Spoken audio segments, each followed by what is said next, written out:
So, just quickly what we're going to talk about today. I'm going to give you a few interesting facts on video and where people are using it and how they're using it. I'm going to show you some of the videos that you can be considering if you're looking for content. I'm going to give you some guidelines on how to commission a good video and how to get that video to say what you would like. My background, of course, being production. And then I'm going to give you some common pitfalls to avoid, or how to avoid common pitfalls and how to keep costs down when commissioning a video. I think there's an entirely new talk on how to apply video in your marketing strategy to be done at another stage. But for this purposes of this speech is how to get yourself a video that communicates what you would like. So, some food for thought to begin with. This is a Cisco statistic that by 2018, 79% of all consumer video traffic will be, all consumer internet traffic will be video. It's rising fast, as you can see, from a third basically to 4/5 in 5 years. When it comes to video, viewers retain 95% of the message on recall compared to 10% of the message when only reading text. Which brings me nicely on to another fact for you, which is that YouTube, since 2008, has been the internet's #2 search engine. Bearing in mind, YouTube was only launched mid-2005. That's a pretty impressive rise up the ranking. Of course, it's no coincidence that YouTube are owned by Google for that very reason. So a little bit more on what people are looking for. 81% of senior marketing executives are now using video content. I think it kind of speaks for itself. 4 out of 5 marketing executives are saying are using it. 65% of executives click through to the marketer's website after viewing a video. Again, an interesting statistic. These are executives. These are people that don't sort of just click through willy-nilly, and they're obviously doing it. And finally, visitors who view product videos are 85% more likely to buy than people who don't. So you're almost getting twice the value from it. So what types of videos might you be interested in? Well, straight off, of course, advertising. When I started at Leo Burnett, it was called television production as opposed to internet production. It was pretty much the only place where you could show your video. And you may pay £60,000 for a 10-second video. That's 700,000 Hong Kong dollars. A 30-second video commercial may have cost you in the region of over $1 million Hong Kong dollars. Nowadays, with modern cameras and stuff, and small crews, which weren't possible then, a video like this can be shot in a day. You possibly even get 2 of these shot in the same day. You may be able to be bringing prices down to something in the region of 20, 25, 30,000 Hong Kong dollars. So it's become affordable for everybody. Company profiles. These are, if you like, the straight corporate video where the company outlines what it can do for a potential customer. These would be shown at trade shows or shareholders conventions perhaps, or of course on their website. And company profiles, this film took about 3 days to shoot. You probably shoot in multiple locations, you interview the boss, you do some motion graphics, you interview the chief engineer, etc. Next, product demos. We're increasingly doing more of these with crowdfunding websites that are around, such as Kickstarter. This is a Kickstarter film we made for a successful campaign.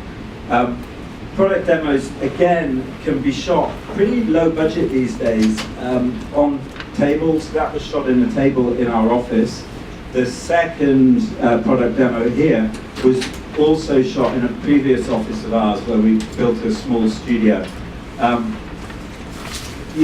These are the sorts of videos that people are watching before that we're seeing an 85% improvement in conversions when they're on the website. If you if you're struggling for what sort of video content you want, then testimonials quite often you should consider. An endorsement from either a celebrity or just a straight customer speaks volumes really, and testimonials can be done very quickly.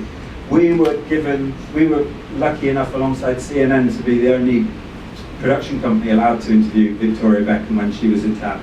She gave us 10 minutes, and this is what we managed to make from it. Of course, we had access to it at the party afterwards. The biggest hurdle we had was to get the lighting right for her entourage to allow us to proceed. But testimonials, certainly, you can shoot a testimonial so quickly. You can shoot it just up against the green wall here. You can shoot it out on the street if you want. So, that could really be one of the cheapest forms of video that you can get. HR departments and training divisions would be interested in training videos. Again, there's lots to be done on the training side. It could be a company profile, it could be a background to the mission statement, it could be some service standard videos, or in this case, this is just how to wrap a shirt correctly for Lane Crawford and present it to the customer in a standardized way. Likewise, HR departments also give us jobs such as recruitment videos. These tend on the whole to be slightly longer films and a little bit more put into them, but they're talking to a captive market, and it's a combination of testimonials from people as well as voiceover. Event documentaries. People put a lot of time and money into events, be it a product launch or a store opening, or it could even be a sporting event that the sponsors have backed and would like a video of. What better way of making all of that hard work for the evening last longer by putting yourself a video that lasts longer than just a night alone. Interviews, again, pretty much along the lines of testimonials, but quite often, a short interview is way more interesting than reading sound bites on a website. So this is another interview. This is Manolo Blahnik, another one that we did for Lane Crawford when he was in town. Shot in an hour, I recall, and then some pickup shots. Shot in the store as well of the display of his shoes. And all with these sorts of interviews, stroke testimonials, you need to be thinking about some sort of pictures to cover and help illustrate what people are talking about. If you've got a very difficult or very fact-filled piece of subject matter, you might just want to go for motion graphics. If there are concepts and ideas that you want to get across, it may not be a case of just going out and filming on the street. But you can quite easily bring a fairly dry subject matter to life and sort of illustrate what you're talking about. So this was made for the press launch of a fund, an Africa fund, and it had to get through a load of regulatory approvals before it could be shown. So finally, just some talking heads on your website. Just film the owner of a business or the CEO talking, updating perhaps staff, or talking on the website about the services they're offering. Again, very simple to shoot against a white screen, and very quick and very simple to shoot. Obviously you have to light it well and get good sound for it to have the production values that you should be looking for. But a great way of getting a message across as opposed to expecting people to wade through pages and pages of copy.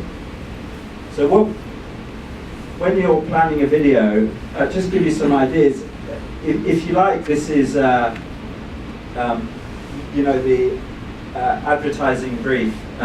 First of all, you need to set your objectives and stick to them. It's so often when we get a video, somebody thinks a video, or we get a brief, somebody thinks a video would be a nice idea, and they've maybe got an idea that it's a product demo, but before you know it, somebody from HR's got in on the job too, and they want to use it to boost a bit of staff morale. Videos clearly, you should set your primary objective really and stick to it, be it brand building, raising your net awareness. You might just be wanting people to click through to your website from YouTube. You know, stay clear on that would be my advice.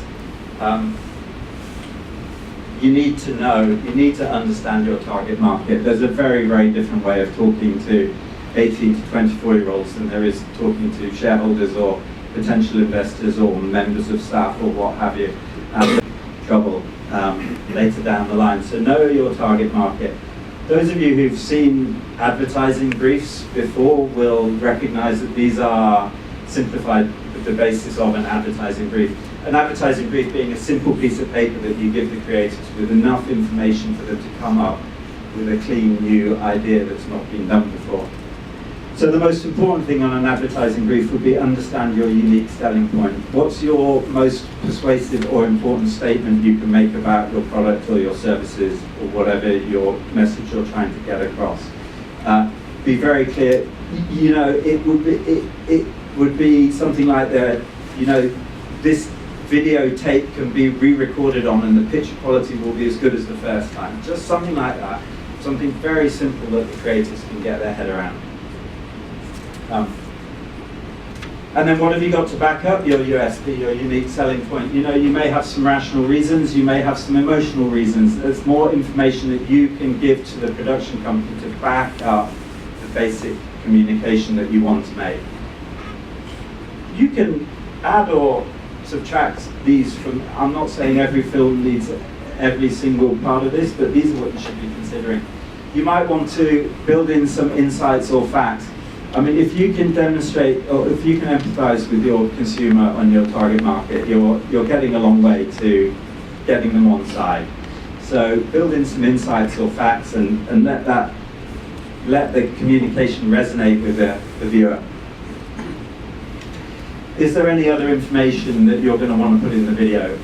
Quite simply, you know, it might be a website, it might be a telephone number, you know, it may be that there's a load of regulatory information that needs to be put on the bottom. All of this should be thought of early, and you don't really want to clutter up a communication with too much of this. But at the same point, some of it has to be there. At the end of the day, if people don't know how to get hold of you, or they don't know, you know, they don't see your logo, for instance, then you're missing a trick. Now, the gritty subject of budgets. You know, people come to us quite often, and I suppose they're looking for the cheapest price they can get, of course, you know, and it's a balance between quality and price. But it's not a game, really.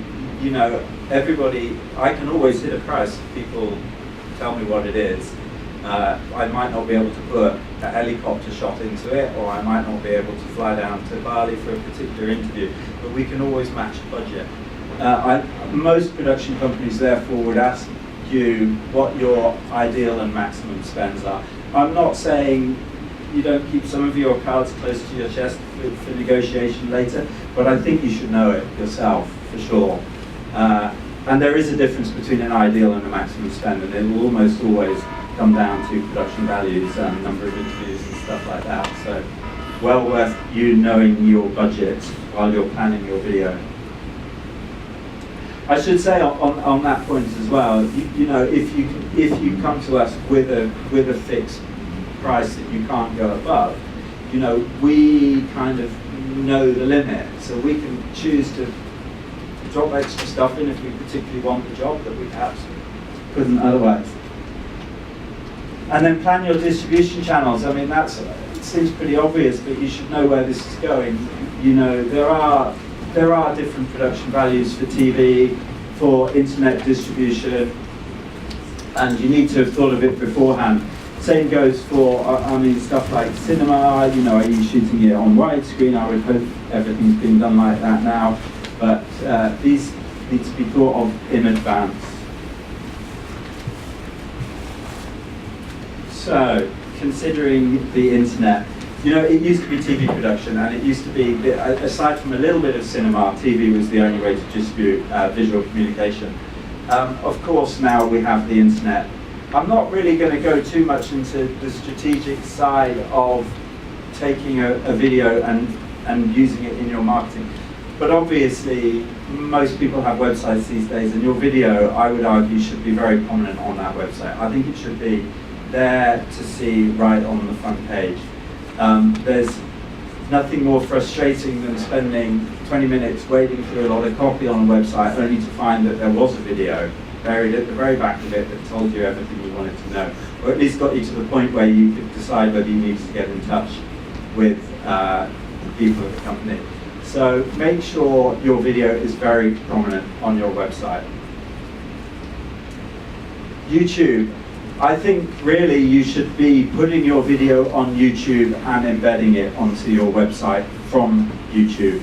It gives you a real boost in your SEO rankings because YouTube are owned by Google and they really have tweaked the algorithm recently to reflect that. So in the old days, whereas you may have been looking for links with potential partners on your website to up your Google ranking, now one of the best things you can do is to have a video on YouTube that people are watching that is linked to your website, so the YouTube views go up when they watch it on your website. The same goes for Facebook or any other social media for that matter. Again, I think you should be linking your YouTube channel or your video on your YouTube site through Facebook and just spreading out the same strand of web out further to help yourself. It just helps your ranking, and it just ties everything together much more neatly for you. There's plenty of other social media, of course, that you can be thinking about, be it LinkedIn, Twitter, Vimeo, blogs even. There's so many different places to put your video, and it's quite often hard to know where the contact is coming from. But we have a presence on LinkedIn that has our video show reels. For us, for our marketing, we primarily show our show reel. We do a new one every year. We have our show reels. We also have it on Facebook and we have it on YouTube, and as well as on our blog stroke website. I do ask people from time to time. They tend to just say, "Oh, we saw your show reel." Who knows where it came from? But we do know that the ranking is pretty good. And if you go on YouTube, for instance, and you just Google Hong Kong video production, then we come up at the top. Likewise, if you search in Google as well, we come up pretty high too. So make sure, of course, that you're making the most of the internet. It's free now, so look on the bright side, you're not paying for it. Advertising used to have a rule of thumb that you would spend 10% of your budget on the production. So for a 30-second Kellogg's commercial, that might be $1 million Hong Kong dollars. You're going to spend the rest of the next 90%, or the final 90% on your media placement. So you're going to spend $9 million just buying TV spots. You don't have to buy the spots anymore. Fair enough, you have to work hard at getting people to see it because your audience is broken up and split around the place now. Nobody's really sitting down watching TV like they used to. But it gives you a whole lot more can be done with your video and your commercial. A few executional guidelines when it comes to making videos, and again it goes back to what you're trying to do. TV spots, 10 seconds, 20 seconds, 30 seconds, and maybe for Super Bowl there's a 90-second spot or a 60-second spot at Christmas for a launch of a big campaign. They're short because their time costs money. They're also short because they're keeping their communication very focused, and there's just the unique selling point and the emotional reason to believe, and lots of branding. On the internet, you can go longer. YouTube aren't charging you per minute, and our experience, particularly through Lane Crawford and their website, is that you can go to about 2 minutes 2:30 until people stop watching. So long as people are going to stop watching a boring video quite quickly, whatever happens. But even a really interesting one like Victoria Beckham talking about her relationship with Lane Crawford and Hong Kong and China, people still 2.5 minutes they've watched enough. So bear that in mind. A recruitment film or a staff training film where you've got a captive audience, of course. How long's a piece of string? You know, a recruitment film may be 5 minutes. You know, the first 3 minutes might just be about Hong Kong and the city. You know, and then a few more minutes talking to staff members, so it can be longer. And training films, of course, but almost always shorter is better when it comes to video. And be bold. Be bold in your communication. Don't be afraid to surprise, to educate, and to entertain people. You know what music you want. You know, go to interesting locations, nice camera angles, all of this sort of stuff that just it helps you engage the audience and keep them watching and give them more reasons to believe in the brand. Talking of the brand, make the branding unforgettable. It's been done before, famous Super Bowl advertisement for Ram trucks about a farmer. It's just beautiful, but only at the very end do you see the logo and find out that it was about the pickup truck that you saw 3 times in the film. And they spent countless millions on it and got almost zero recall, except for it was the nicest advert anybody saw.